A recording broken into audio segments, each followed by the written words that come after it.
Alright, y'all.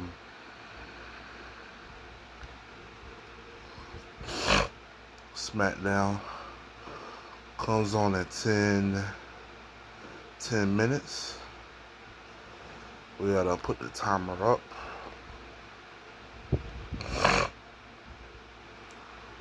Hanging out with y'all till SmackDown.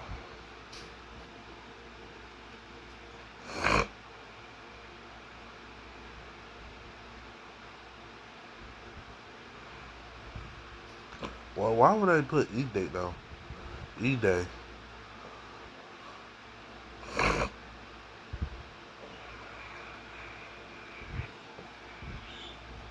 When Microsoft unveiled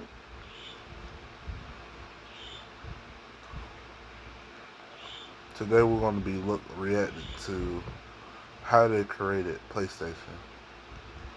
How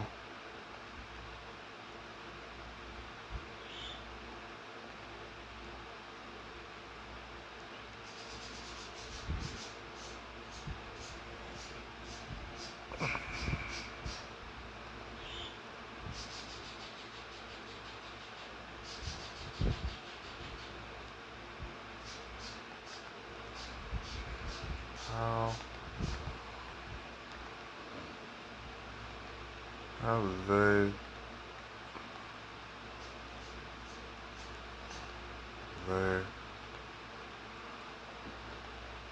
created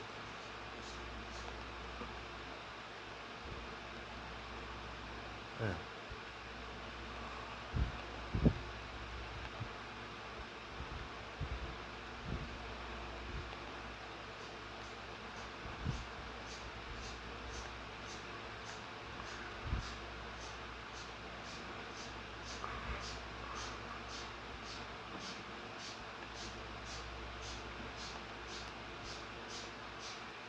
How they create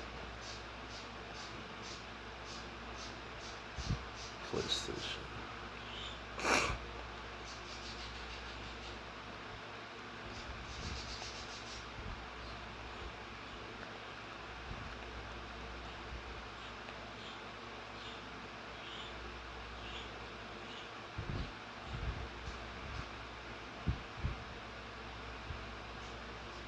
It's June 2nd, 1991. That cold lager, cold filter, cold package. Choose chill. It's June 2nd, 1991. Thousands have gathered to hear the latest in electronic news. Little do they know, they are about to witness a backstabbing. A much anticipated speech by Nintendo was about to take place, exactly 24 hours after Sony's announcement was made, one where they outlined their upcoming collaboration with Nintendo. Because when Nintendo takes the stage, they will reveal something much different. They would be creating the exact thing Sony had described. The only issue, it was without them. Ken Kutaragi, the man responsible for this Nintendo-Sony partnership, was shocked and devastated. He had risked everything to create this deal.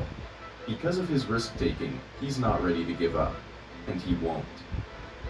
But to better understand, you need to hear this story from the beginning. So you saying Ken worked for Sony in the digital research labs as an engineer.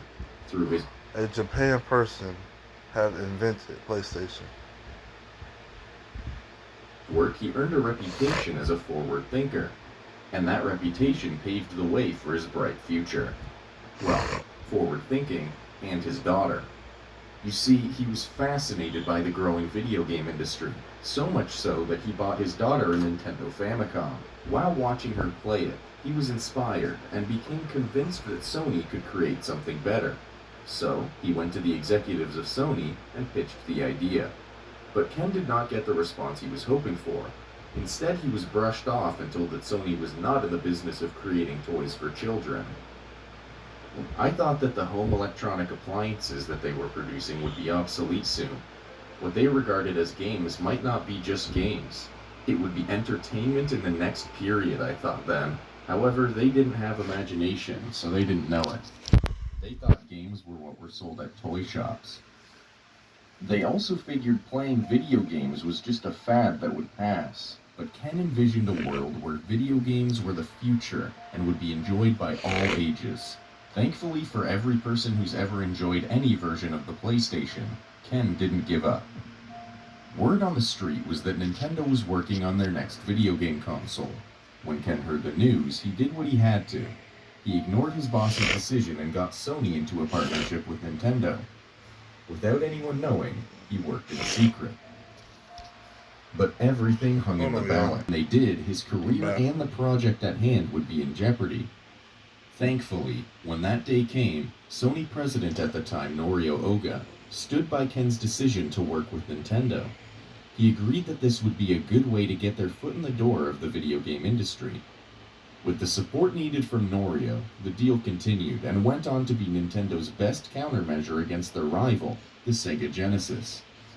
It was a strong partnership that yielded favorable results, so it's not surprising that soon after, Sony and Nintendo entered into a new partnership.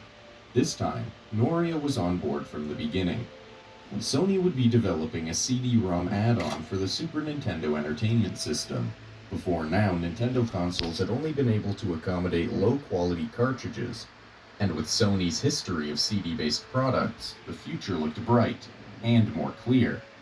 Along with the Super Nintendo add-on, Sony would also be releasing a separate console, a hybrid that would incorporate both CD and cartridge playability. It was to be known as the PlayStation. The time for Sony to be creating gaming consoles was finally here. All was going well. 2 years and 100 prototypes later, the two companies were ready to announce their joint project to the world. At the Consumer Electronics Show in Chicago, Sony took the stage. They made their announcement that, in partnership with Nintendo, the PlayStation was coming and that they would be creating super discs to be used with it.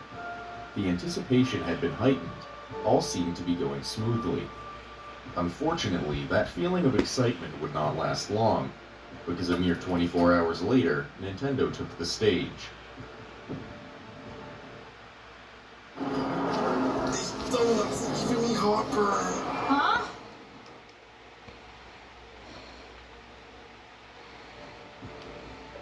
Sony was under the impression that Nintendo's speech would outline their partnership, but Nintendo had other plans. Nintendo had come to the realization that the contract they signed a year ago heavily favored Sony. Sony was planning to keep all of the rights to the games they would develop. Nintendo had missed that. And so, the day after Sony's announcement of their partnership, it was Nintendo's turn. In their speech, they did the unthinkable. Instead of partnering with Sony, they told the world they would be working with Sony's rival, Philips. Sony didn't believe it. There had been rumors, but considering they had a contract and working prototypes with Nintendo, how could it be true? But Nintendo had made their decision, and to them, it was final. They even admitted there was a deal with Sony, but that their future lay with Philips. Sony, upon hearing this, was shocked. The president of Sony Electronic Publishing, Olaf Olafsson, said, "The spirit of the agreement was that Sony and Nintendo would work together in developing CD technology. The spirit of the agreement has been violated." He even thought the underhanded deal may be a negotiating ploy, but Nintendo didn't plan on changing their minds. Our engineers reached the conclusion that from a technical standpoint, it was better for Nintendo to work with Philips. Sony was on their own. But remember Ken? He wasn't ready to give up on his dreams. Not by a long shot. So when a meeting was held in June of 1992 to decide the fate of the PlayStation, everything hung in the balance once again. But Ken knew what to do. He reminded Norio about the betrayal they were dealt by their ex-partners. They had been dishonored in front of the world. It didn't take much else for Norio to respond with, "We will never withdraw from this business. Keep going. Just do it." And with that, the work began. The new system would be known as the PlayStation, removing the space between the words in order to separate from the original deal. The green light was officially given in 1993. And, in November of that year, Ken created Sony Computer Entertainment Incorporated, a division... Alright, well, it was over anyways, but go watch SmackDown, cause yeah. But yeah, I'm finna go, and peace out.